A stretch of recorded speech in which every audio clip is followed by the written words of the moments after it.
Permit ফি এবং বিদেশি পর্বতারোহীদের অন্যান্য ব্যয় থেকে আয় নেপালের রাজস্ব এবং কর্মসংস্থানের মূল উৎস। তবে মাউন্ট এভারেস্ট জয়ের ব্যয়বহুল স্বপ্ন পর্বতারোহীদের জন্য আরও ব্যয়বহুল হতে চলেছে। বিশ্বের সর্বোচ্চ শৃঙ্গে আরোহণের জন্য পারমিট ফি ৩৫%-এরও বেশি বাড়ানোর পরিকল্পনা করেছে দেশটি। এপ্রিল মে মৌসুম থেকে এটি কার্যকর হবে।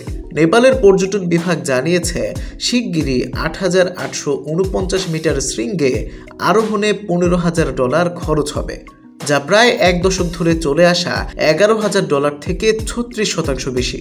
ফলে ১ দশকের মধ্যে সর্বোচ্চ মূল্য পরিশোধ করে এভারেস্টে চড়তে হবে আরোহীদের। দেশটির পর্যটন বিভাগের মহাপরিচালক নারায়ণ প্রসাদ রেগ্মি বলেছেন, নতুন এই নিয়ম সেপ্টেম্বর থেকে কার্যকর হবে এবং জনপ্রিয় সাউথ ইস্ট রিজ বরাবর এপ্রিল মে মৌসুমে প্রযোজ্য হবে।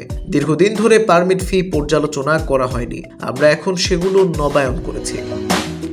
ফি বৃদ্ধির পর নেপাল যে অতিরিক্ত রাজস্ব আদায় করবে তা কিভাবে ব্যবহার করার পরিকল্পনা করছে তা রেগ্মি বলেননি। দেশটির রাজস্ব আয়ের প্রধান উৎসের এই একটি পারমিট ফি। প্রতি বছর নেপাল পর্বত আরোহণ খাত থেকে প্রায় 4% রাজস্ব পায়। তবে এ বিষয়ে বিশেষজ্ঞদের সমালোচনা হচ্ছে, অধিক রাজস্ব পেতে নেপাল সরকার প্রতি বছর অতিরিক্ত পর্বতারোহীকে অনুমতি দিচ্ছে।